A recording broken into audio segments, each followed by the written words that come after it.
E para a gente começar, antes da gente ir orar e antes de ir para o texto, lá em casa a gente tem o costume de ter um tempo em família, que a gente chama de noite da família. E geralmente acontece na sexta ou na quinta-feira, ou às vezes no sábado, conforme a nossa agenda. E é um tempo que a gente está tão moído que a gente só quer sentar no sofá e ficar de boa. E a gente acaba assistindo um filme. E as minhas filhas sempre foram muito fãs da Marvel, dos heróis e tal. E acabou que a gente assistiu todos os filmes da Marvel em ordem cronológica. Se você tem a Disney, isso tem essas vantagens, isso é muito legal. E acabou que a gente começou a ver algumas outras coisas. A gente assistiu já o da Marvel, Star Wars e tal. É muito legal ver elas vivendo esse universo, essa fantasia, assim, é muito da hora. Mas um filme que elas assistiram, a gente já tinha assistido juntos, e aí em alguma outra oportunidade, talvez um grupo, não sei, elas assistiram o filme Eternos, que é dentro do mundo Marvel, mas os Eternos são tipo criaturas muito fortes e fora desse planeta, e eles comandam de maneira anônima o caminhar da humanidade. Então as grandes guerras foram travadas porque um deles tem o poder de tecnologia e o homem corrompe aquilo, transforma numa árvore e aquilo acaba se tornando uma guerra, né?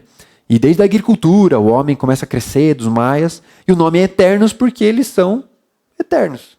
Eles não morrem, né? Pelo menos não de causas naturais. E aí as meninas assistiram, e a gente conversando, e aí uma vez eu estava no carro, sei lá, estava levando as meninas pro balé, algo do gênero, e a Laura comentando, falando sobre o livro, não sei o quê, sobre o filme. E aí eu falei, pois é, filha, eles duram para sempre, eles nunca morrem, não sei o quê, papapá.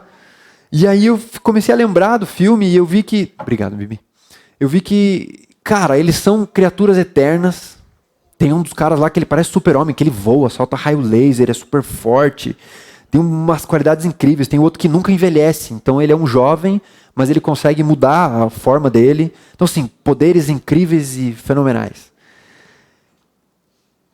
Mas na essência deles, todos eles, acho que são 6, se eu não me engano, eles são tristes. Eles são, cara, parece que não é completo. Uma delas é super carente e ela sempre tenta achar relacionamentos para isso. O outro cara quer dominar o universo e ele quer se tornar o cara mais forte do mundo. A outra só quer morrer. Então, cada um tem um problema, mesmo sendo essas criaturas todas poderosas, né? E aí, o que esse filme tem a ver com a nossa história de hoje? Se você está acompanhando o nosso Evangelho de Marcos, você viu que nós vamos falar hoje sobre o jovem rico, que também é um cara que muito possivelmente tinha tudo. Tinha dinheiro, tinha fama, mas ele sabia que precisava de algo mais. E esses caras dos Eternos é a mesma coisa. Claro que eles tinham muito mais do que esse jovem rico nesse universo e tal, né? Mas por que isso? Porque a essência do homem, a natureza do homem, ela nunca vai ser suprida. Seja com poderes cósmicos fenomenais, ou seja com dinheiro, ou status, ou o que a gente vai ver aqui hoje. Então, de maneira introdutória, e aí eu queria orar, eu queria que você pensasse sobre isso. Nessa natureza humana, nessa essência que nós somos de busca por algo que vai além daquilo que nós temos. E a gente vai conversar um pouquinho mais sobre isso. E aí eu gostaria de orar. Daí eu vou dar uma contextualização rapidinha e daí a gente já vai ler o texto, tá bom? Pai, obrigado, Jesus. Muito obrigado pela tua palavra. Obrigado, Pai, por toda essa semana onde eu pude sentar e pedir a direção do Senhor, Pai, para ser instrumento de Deus para os meus irmãos, para os meus amigos, para a igreja que compartilha, que eu compartilho junto, Pai. Obrigado, Pai, porque o Senhor é bom. Mesmo nós tendo essa essência, essa ruindade dentro de nós, o Senhor continua sendo bom e perfeito. E eu oro para que o Senhor prepare, Pai, os meus irmãos para ouvir aquilo que o Senhor me direcionou, Pai, a preparar para ministrá-los. Que esse tempo seja um tempo tranquilo, que o Senhor acalme, Pai, a minha mente e o meu coração. Que seja um tempo debaixo da tua graça, Pai, para a tua honra e tua glória. Em nome de Jesus. Bom, voltando um pouquinho, na semana passada o Cacá pregou sobre a parte do casamento. E ele acabou não dando tempo dele falar, mas Jesus, na parte que foi separada, Jesus fala um pouquinho sobre como ser criança também. Mas era um momento onde os fariseus estavam querendo pegar Jesus, estavam querendo enganá-lo, estavam querendo achar algo contra ele para prendê-lo e tal. E Jesus, de maneira muito sagaz, consegue não ser pego e ainda mais ministrá-los. E a gente viu que é uma medida diferente. Ele fala sobre o casamento e o Cacá ministrou bastante sobre o que é o casamento, quais são os padrões do casamento, e foi um tempo bem legal. E aí logo depois disso ele chama as crianças, ora com as crianças e diz que no reino de Deus você deve ser como as crianças, de maneira humilde, de maneira graciosa, né? Então ele ora com essas crianças e sai.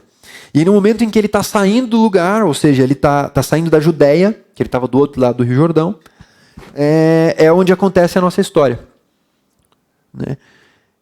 No verso 1, né, ele diz, no verso 1 do capítulo 10, ele diz que ele estava na Judéia, e aí no verso 17 diz no momento que ele estava saindo. Então esse é o contexto, isso acabou de acontecer, e ele estava a caminho, e a gente vai ler o texto e vai entender o que está acontecendo aqui.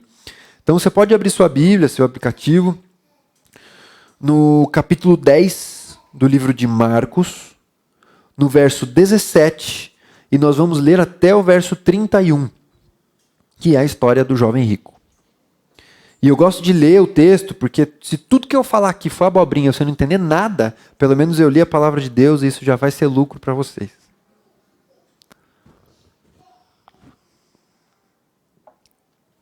Então vamos lá, verso 17. Quando Jesus ia saindo, um homem correu em sua direção e se pôs de joelhos diante dele e lhe perguntou: Bom mestre, que farei para herdar a vida eterna? Respondeu Jesus: Por que você me chama de bom? Ninguém é bom, a não ser um, que é Deus. E você conhece os mandamentos. Não matarás, não adulterarás, não furtarás, não darás falso testemunho, não enganarás ninguém, honra teu pai e tua mãe. E ele declarou: Mestre, a tudo isso tenho obedecido desde a minha adolescência. Jesus olhou para ele e o amou. Falta-lhe uma coisa, disse ele. Vá, venda tudo o que você possui e dê o seu dinheiro aos pobres. E você terá um tesouro no céu. Depois venha e siga-me. Diante disso, ele ficou abatido e afastou-se, triste, porque tinham muitas riquezas. Jesus olhou ao redor e disse aos seus discípulos: Como é difícil os ricos entrarem no reino de Deus. Os discípulos ficaram admirados com essas palavras. Mas Jesus repetiu: Filhos, como é difícil entrar no reino de Deus. É mais fácil passar um camelo pelo fundo de uma agulha do que um rico entrar no reino de Deus. Os discípulos ficaram perplexos e perguntaram uns aos outros: Neste caso, quem pode ser salvo? Jesus olhou para eles e respondeu: Para o homem é impossível, mas para Deus, não. Todas as coisas são possíveis para Deus. Então Pedro começou a dizer-lhe: Nós deixamos tudo para seguir-te. Respondeu Jesus: Digo-lhes a verdade. Ninguém que tenha deixado casa, irmãos, irmãs, mãe, pai, filhos ou campos, por causa de mim e do Evangelho, deixará de receber 100 vezes mais. Ainda no tempo presente. Casas, irmãos, irmãs, mães, filhos e campos. E com eles, perseguição. E na era futura, a vida eterna. Contudo, muitos primeiros serão os últimos e os últimos serão os primeiros. Bom, é um texto bastante conhecido. Todo mundo acho que já leu ou já conheceu a história do jovem rico, né? E aí eu tentei trazer um diálogo, né? Uma conversa de Jesus com o jovem rico. E eu separei isso em 5 partes dessa conversa, né? E a primeira parte, eu dividi ali no verso 17 ao 19, é a iniciativa desse jovem para com Jesus. E logo lá no verso 17, na primeira parte, eu já consegue entender, saltou aos meus olhos duas coisas. No Evangelho de Marcos, ele não define, ele não deixa de maneira clara, mas que o homem era um homem importante. Ele era um homem, né, o subtítulo diz que era um homem rico, mas durante o texto você não tem essa confirmação. No Evangelho de Lucas, sim. Tá? No capítulo 18 do Evangelho de Lucas, e no verso 18, a palavra que Lucas usa para definir aquele homem é a palavra arcone. Arcone, não sei, não entendo de hebraico nem grego. que quer dizer uma posição de autoridade. Quer dizer como se ele fosse um governante ou até um príncipe. Então ele era um cara de alto grau político e de muitos bens, né? Ou seja, se ele era de alto grau político, consequentemente, ele deveria ter muita grana. E por isso que a gente vê no subtítulo, que é o jovem rico. É a mesma história nos três evangélicos, nos três evangelhos, e a gente chega a essa conclusão, né? Mesmo não dizendo nesse evangelho. E a segunda coisa é a maneira com que esse jovem chega diante de Jesus. Ele não chega com toda a sua autoridade, com toda a sua majestade, vamos dizer assim. Ele chega de maneira humilde e ele se ajoelha diante de Jesus. É um sinal de respeito, um sinal de reverência. Na época, então, era muito maior do que nos dias de hoje. Hoje não é comum você se ajoelhar para quase ninguém, mas assim, é um sinal de reverência, a gente vê, né? A gente faz isso para reis, para grandes autoridades. E é nessa maneira com que ele chega, reconhecendo quem Jesus é, se prostrando diante dele, né?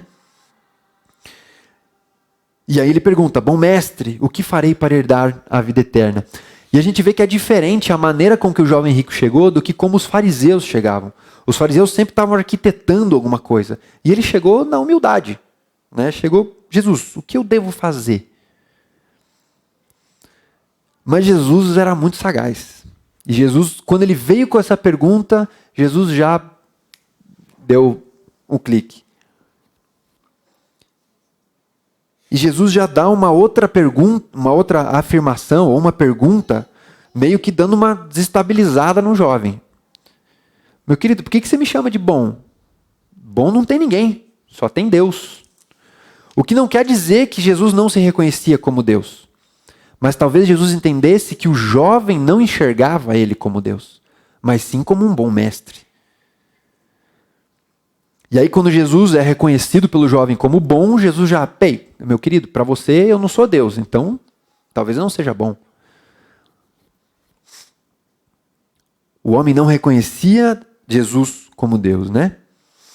Mas mesmo assim ele se prostra diante de Jesus, né?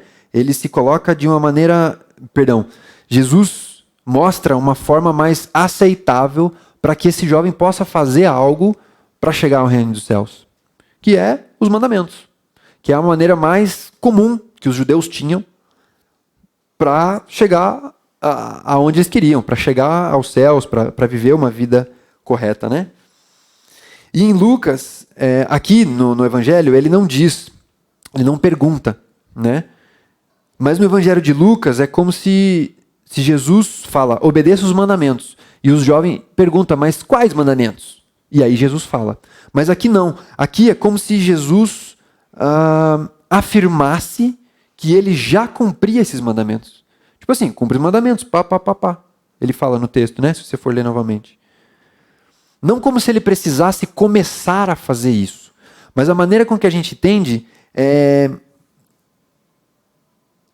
Ele já conhece e ele deve agir conforme aqueles mandamentos. Então, o conhecer e o fazer é algo diferente. Jesus fala que ele deve agir segundo aqueles mandamentos.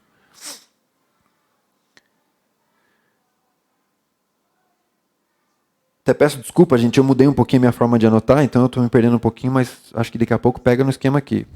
Tenha um pouquinho de paciência aqui.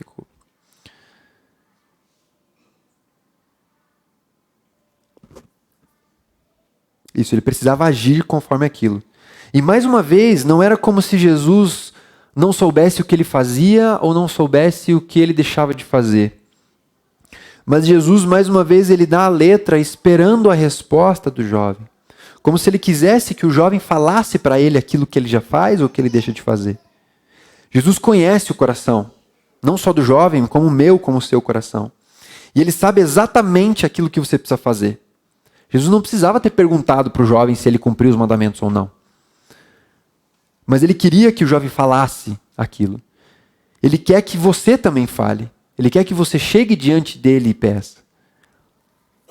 E uma coisa eu tenho certeza, ele vai estar pronto para te ouvir. Ele vai estar disponível para te ouvir. Então a iniciativa deve ser sempre nossa para com Deus. Não porque ele não sabe, porque ele é todo poderoso, mas porque ele quer essa iniciativa, esse ímpeto dos seus filhos de quererem estar com o pai. Continuando o texto, a gente vai para a segunda parte. E a resposta do homem, de primeira, aparentemente mostra de que ele precisava de algo a mais do que aquilo que ele já vivia, que aquilo que ele já fazia. Mas, na verdade, quando ele diz, já faço isso desde a adolescência, entendendo os mandamentos como os judeus entendiam, claramente isso era algo impossível. Ou entendendo os mandamentos da maneira com que Jesus expunha os mandamentos. O que na verdade aquele jovem precisava não era cumprir os mandamentos de lei exatamente como eles faziam, mas talvez entender como Jesus estava mostrando os mandamentos, que foi o que Jesus fez durante todo o seu ministério. Jesus disse que ele não veio para acabar com a lei, mas ele veio para cumprir a lei de maneira real. Jesus fala, no Sermão do Monte, Mateus 4, 5, 6 e 7, que você não precisa ter adulterado, você pode nunca ter traído sua esposa de maneira prática, ou ter tido relações ilícitas para ter o coração adulterado. Você só olha para alguém e você já adulterou. Você não precisa ir lá e matar alguém para você descumprir a lei, mas se você só odiar o seu irmão, você já vai ter cometido o pecado. Então o que esse menino precisava, na verdade, era de uma perspectiva diferente daquilo que ele fez a vida inteira. E não cumprir uma regra direta da qual ele sempre vinha. E Jesus fez isso.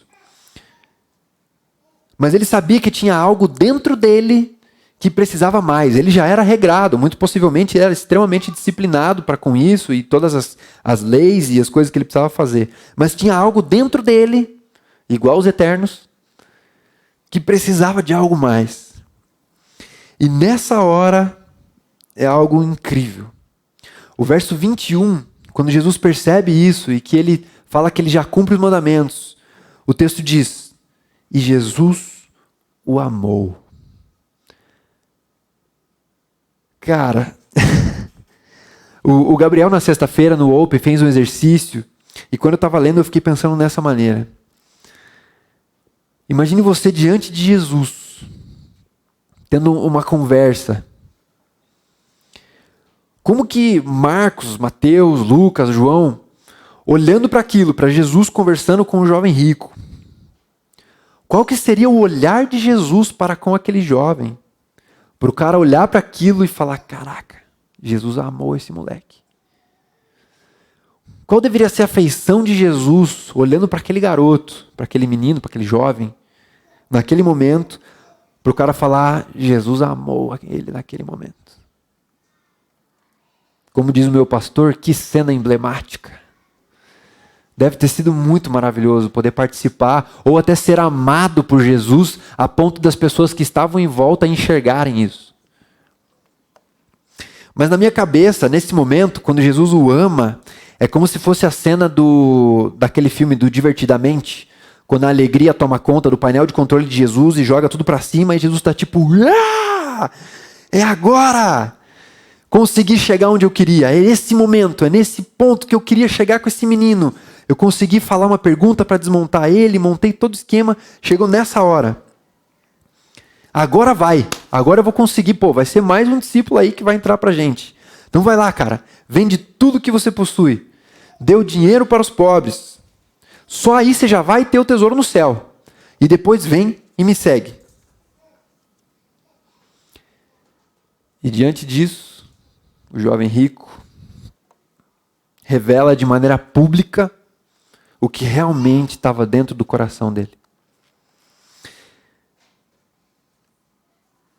Jesus faz toda uma preparação para chegar naquele momento, e Jesus tinha todo motivo de ficar chateado, cara, eu já vim pensando aqui, já arquitetei todo o negócio, quando chega lá o cara dá para trás.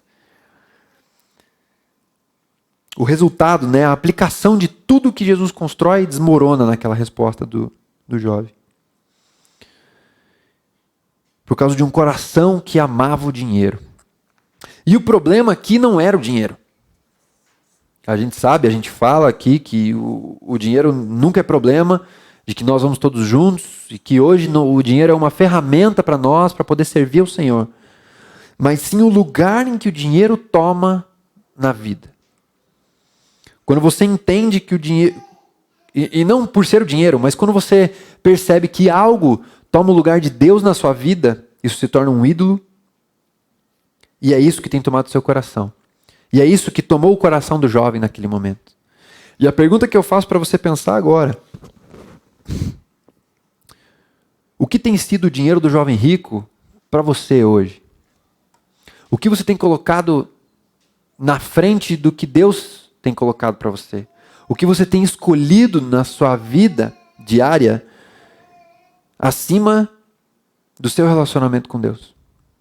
E pode ser sua família, pode ser o seu tempo de descanso, pode ser o seu trabalho, pode ser o dinheiro. E depois eu vou fazer outras perguntas, a gente vai pensar um pouquinho mais sobre isso. E a gente pode continuar no texto, verso 23 ao 25, que é a reação de Jesus dentro daquilo que aconteceu com o jovem e a aplicação que ele faz. Jesus podia muito bem ficar de cara. Tipo assim, pô, perdi tempo com esse menino aí, ele saiu fora. No clímax da conversa, o menino dá para trás. Mas qual é a reação de Jesus? Diante de que, olhando assim, parece que deu errado, conforme o plano que ele tinha montado, né? A reação de Jesus é usar aquela situação, porque o texto diz que o jovem sai de cena, ele vai embora, porque ele amava, porque ele tinha muitos bens, e aí ele chama os 12 e conversa com eles, né? E a palavra que ele usa é: como é difícil os ricos entrarem no reino de Deus. E mesmo os discípulos ficando admirados com aquilo, Jesus é enfático. E aqui não precisa nem de estudo indutivo. Jesus fala a mesma palavra de novo. Cara, como é difícil um rico entrar no reino de Deus. E eu acredito que agora esse texto, essa parte, essa aplicação seja o clímax da história que a gente está falando.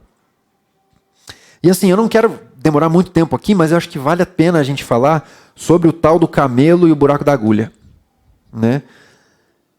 Na minha cabeça de crente desde sempre, quando eu pensava no camelo e o buraco da agulha, era a palavra literal. Era o camelo, o bicho, a corcova, o negócio lá, e o buraco e a agulha. Mas assim, não faz sentido você colocar um camelo e uma agulha na mesma frase. A não ser que você vai injetar alguma coisa no camelo, mas assim, não, sabe, não parece, né, no sentido literal. Mas, mesmo sendo assim, se torna algo impossível, porque o camelo é gigantesco, o buraco da agulha é pequeno, é impossível. A segunda parte, alguns estudiosos daí colocam, de que foi um erro de tradução. Porque camelo e corda do hebraico são muito parecidos. E eu não marquei a palavra aqui, mas são palavras muito semelhantes. E quando ele diz corda, ele não diz uma corda, sei lá, corda de crossfit, corda de amarrar. Era aquelas cordas de navio que eram usadas para segurar, para ancorar os navios, que são cordas muito grandes. Então, opa, daí já faz um pouco mais de sentido. Uma corda muito grande e um buraco de uma agulha não vai funcionar. A aplicação é a mesma, se torna impossível. E a terceira e última é que o buraco de agulha, na verdade, não se refere à agulha, mas sim uma porta lateral que tinha ao lado da entrada principal das cidades muradas. Então era uma portinhola usada só para as pessoas passarem. Então ela era muito pequena para comerciantes passarem em momentos que eles não deveriam passar por algum motivo, mas o portão principal estava fechado e existia uma portinha do lado. Então era uma porta tão pequena para que um guerreiro com sua armadura e suas coisas não passassem, mas só uma pessoa paisana sim. E um camelo é muito maior que uma pessoa, seria impossível um camelo passar por essa porta. Então o buraco, e era chamado de buraco de agulha, essa portinha lateral, né? Então talvez seja essa a aplicação que Jesus está fazendo. Mas independente do que for, se o camelo é camelo, se o camelo é corda, se a agulha é porta ou se a agulha é agulha, a aplicação de Jesus, independente disso, é a mesma coisa. Se torna impossível, seja o que for. O negócio tá bom lá embaixo, hein, gente? Que isso, hein? Esse vai ser o culto de Natal.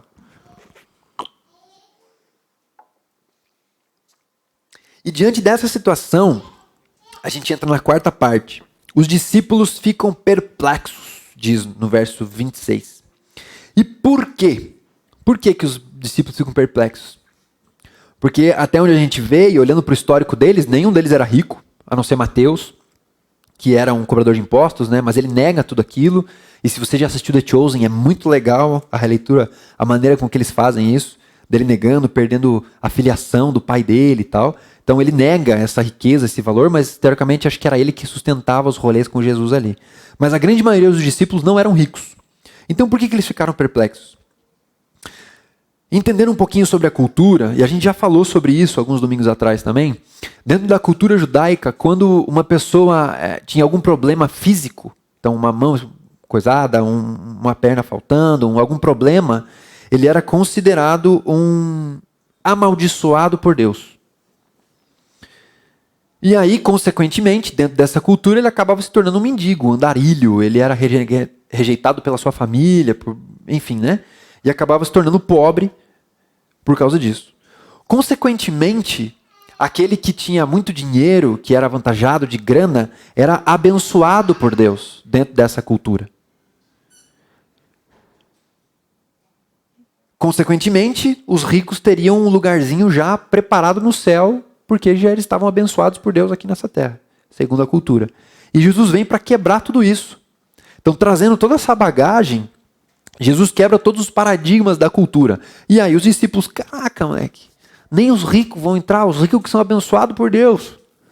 Tem uma parábola que Jesus conta, eu não marquei a referência, mas é aquela parábola onde Jesus conta de um homem muito rico que chama todas as autoridades da cidade para que elas venham jantar na sua casa, e ele prepara um banquete, chama os seus servos, e ele chama todos aqueles que são autoridades, governantes, e nenhum desses governantes podem ir.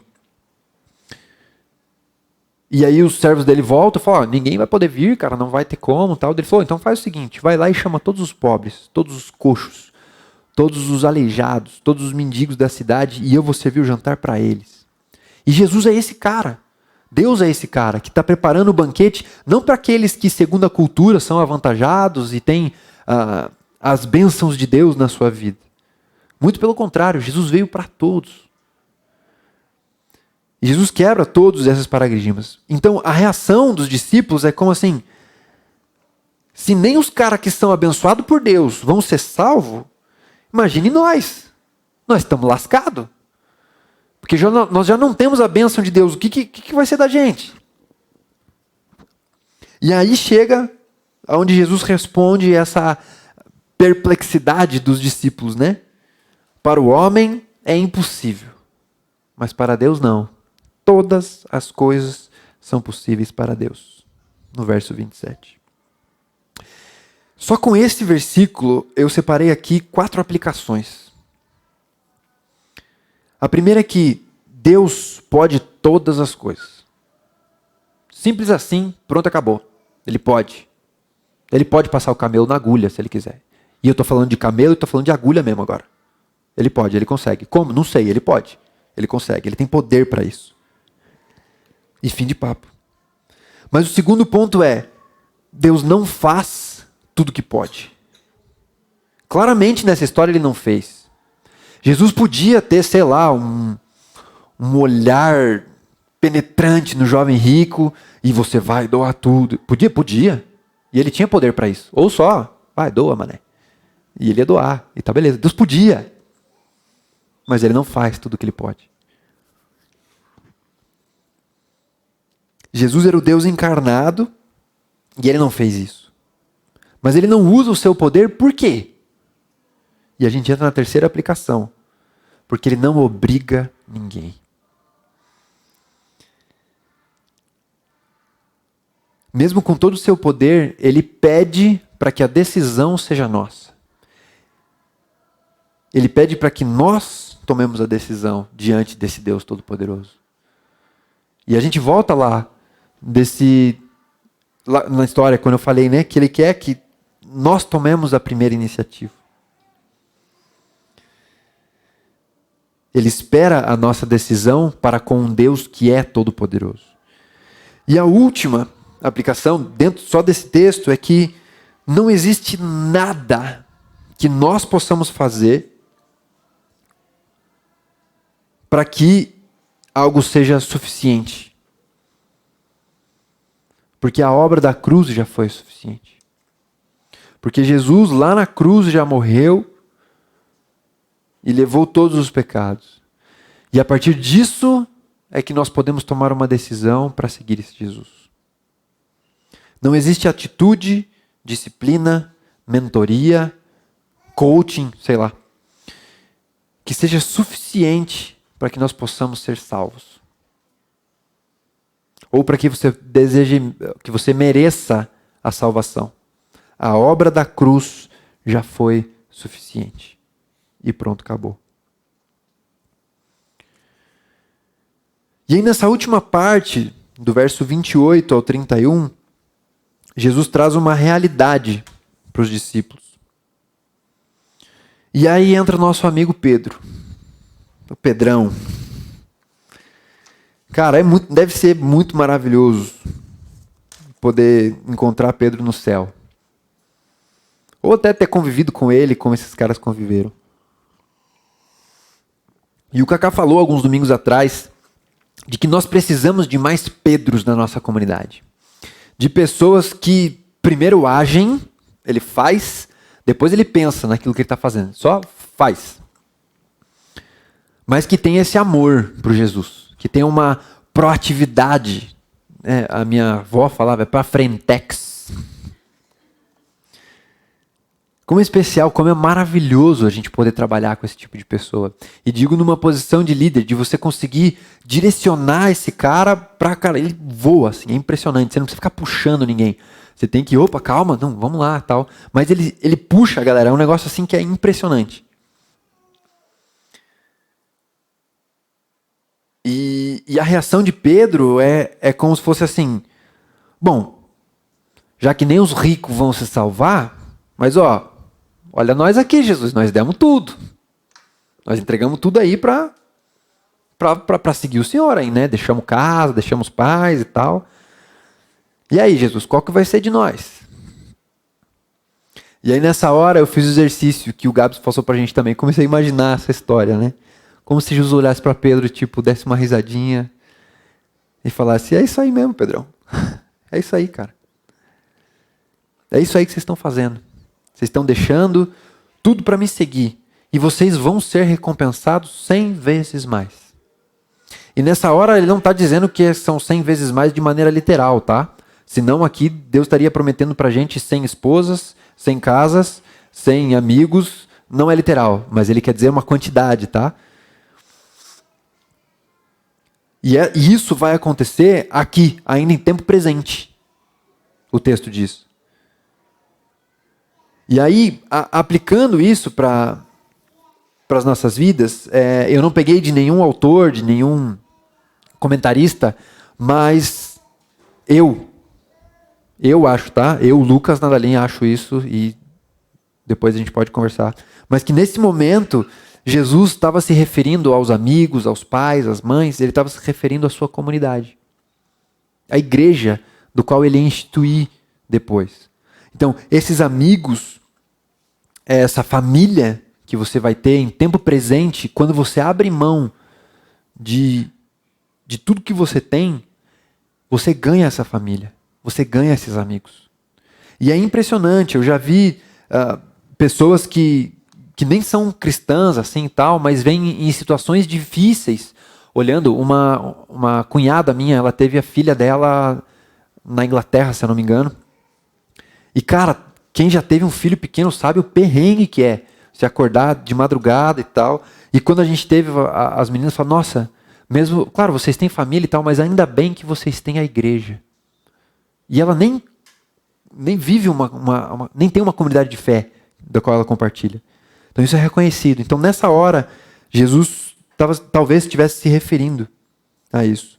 Mas o ponto principal aqui é que essas bênçãos, essa família, esses amigos vão vir, ele vai vir com perseguição. E aqui é muito claro, e é o texto que o pessoal do Evangelho da Prosperidade apaga da Bíblia, né? Você vai ter 100 vezes mais. E ponto, acabou. Com perseguição eles dão... Né? Jesus vai nos recompensar, ainda nesse tempo.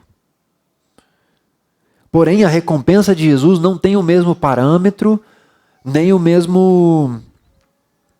E nem acontece no mesmo tempo do qual a gente acha justo que ela aconteça. O parâmetro de Deus é diferente. O tempo de Deus é algo diferente. Em Mateus, do capítulo 20, do verso 1 ao 16, nós não vamos ler, mas Jesus conta a parábola do proprietário e dos trabalhadores, aonde o proprietário de uma vinha contrata um cara às 9 horas da manhã e fala o salário para ele, e depois ele vê uns outros caras, contrata eles ao meio-dia e passa o mesmo salário, e depois, consequentemente, às 3, e depois parece que o outro às 5 da tarde. E na hora do pagamento, Jesus paga o mesmo valor para todos eles. O proprietário da vinha paga para todos eles. E aí eles questionam, falam, pô, eu fiquei o dia inteiro debaixo do sol, ralando, e o cara chegou aqui 5 horas da tarde, e tu vai pagar a mesma coisa? Ele falou, queridão, o que eu combinei contigo? E aí o cara tem que baixar a bola e ir embora. O parâmetro de Deus, o senso de justiça de Deus, é diferente do nosso senso de justiça. O nosso coração é enganoso, nós somos errados. E aí ele finaliza com, talvez um jargão aí, mas que é maravilhoso, que é muitos dos primeiros serão os últimos e os últimos serão os primeiros. A matemática de Deus não bate com a nossa matemática, gente. Para nós, os primeiros vão ganhar e acabou. Para Jesus não, eles vão ser os últimos. É diferente. Não tem como a gente ter um padrão e talvez ter noção dessas recompensas que Deus tem para nós, segundo a nossa mentalidade, segundo a nossa consciência. Terminando essa aplicação, Jesus começa a caminhar e aí a gente entra na última parte, estou finalizando, do verso 32 ao 34, isso, 32 ao 34, que é a relação do povo diante disso que aconteceu. Diante de todas essas coisas que a gente falou aqui, do rico que na verdade não tem a eternidade garantida, do homem que não pode fazer nada para se salvar, mas é tudo Deus que faz isso por ele, da recompensa que vai vir já, mas ela vai vir com uma perseguição, e de uma matemática que não faz sentido nenhum para a cabeça humana, os discípulos ficam admirados. E o texto diz no verso 32 que os que o seguiam estavam com medo.